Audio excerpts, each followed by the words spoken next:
Monsieur le Président, cher Jean-Christophe, bonjour à tous et à toutes. Moi, je suis très heureuse d'être évidemment aujourd'hui à ce congrès pour ce qu'il porte comme message, ce qu'il porte comme valeur. Et j'ai été très heureuse de vous entendre vous y joindre avec enthousiasme. Et alors, pour le coup, j'aimerais que vous le fassiez aussi en ma présence sur cette tribune. Alors, est-ce que vous êtes satisfait à l'idée de partir en campagne pour ces européennes ?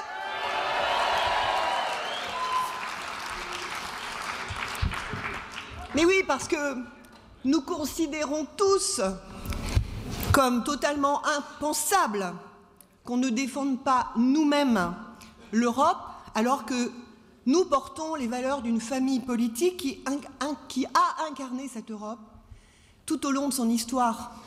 Tout le monde a déjà été cité, mais j'arrive en bout de course, donc forcément, beaucoup de choses ont été dites, mais nous avons parlé tout à l'heure de Schuman, de Monnet, père fondateur, évidemment de Valéry Giscard d'Estaing, cher Louis, qui a été celui qui a également porté à travers sa construction une Europe ambitieuse. Et puis évidemment Simone Veil, Jean-Louis Borloo et aujourd'hui et depuis 2014 Jean-Christophe Lagarde.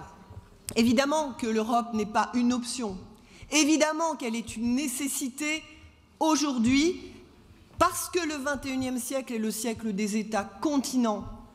Face au bloc de l'ALENA, l'Amérique du Nord, l'Amérique du Sud, le Mercosur, l'Afrique, l'Asie, la Russie, la France seule, l'Allemagne seule, l'Italie seule, l'Angleterre seule, n'ont pas de destin, ne sont pas à l'échelle, ne sont pas à la pesée économique et politique, évidemment.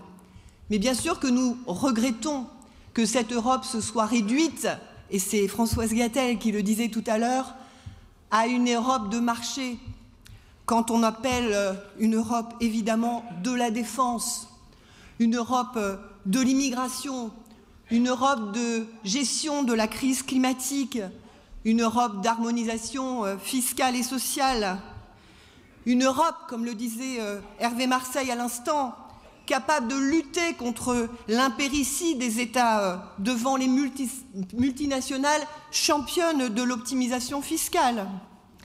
Aujourd'hui, l'Europe, elle s'occupe de l'heure d'été.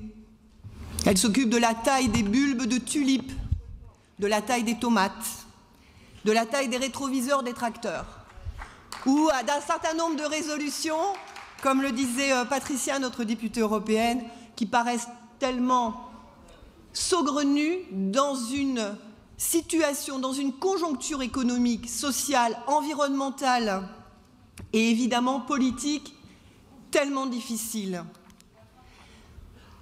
Nietzsche disait, et c'est Claude Malhuret qui nous l'a rappelé lors de nos universités d'été à Barcarès, Nietzsche disait « L'Europe ne se fera qu'au bord du tombeau ».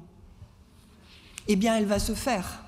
Elle va se faire parce qu'elle est au bord du tombeau et que Jean-Christophe Lagarde, avec l'ensemble de ceux qui forment notre belle famille politique, nous allons porter les valeurs d'une Europe qui offrira toutes les politiques ambitieuses, tout le programme ambitieux qui fera que nous serons à la hauteur des enjeux et de la conjoncture que nous traversons aujourd'hui.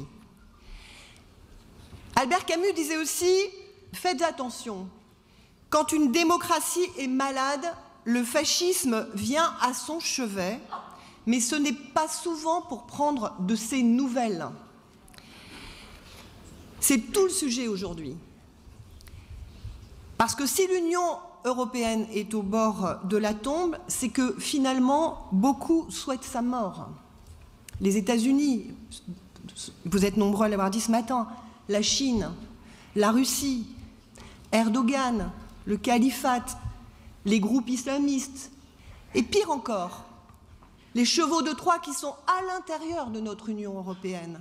Et je parle évidemment de M. Salvini en Italie, d'Orban en Hongrie, de Mme May, et plus généralement des populistes qui aujourd'hui s'installent dans chacun des États membres de l'Union européenne. Donc nous avons une grande responsabilité, une lourde tâche lors de ces élections européennes. tous ensemble, nous devons mesurer combien le premier cadeau que nous fait l'Europe, c'est aussi et surtout la paix. Juste un petit trait d'histoire. La crise bancaire de 2008 a souvent été comparée à la crise financière de 1929. 10 ans après 1929, il y a eu la guerre mondiale. 10 ans après 2008, nous sommes dans une situation et dans une conjoncture économique et politique difficile, mais nous sommes toujours en paix. Ça, c'est l'Europe. Et c'est cette Europe, plus forte, plus ambitieuse, qui permettra de surmonter cette crise d'abord économique et sociale, mais aussi environnementale, et puis évidemment politique. Et c'est celle-ci que nous devons ensemble, tous ensemble, cher Jean-Christophe, tout au long de ces semaines qui arrivent, avec une force de militants qui est indispensable, que nous devons porter tous ensemble. Ce me semble être pour nous le jour de la Renaissance. Nous fêtons les 500 ans de la Renaissance en 2019. Ce sont pour nous les conditions de la renaissance d'une politique européenne à la hauteur des enjeux français, européens et internationaux. Je vais conclure en disant que nous sommes UDI parce que nous sommes unis, nous le démontrons aujourd'hui, nous sommes déterminés et chacun des discours qui ont été portés l'ont démontré, et puis nous sommes indépendants et moi je suis fière aujourd'hui d'incarner cette indépendance. Enfin,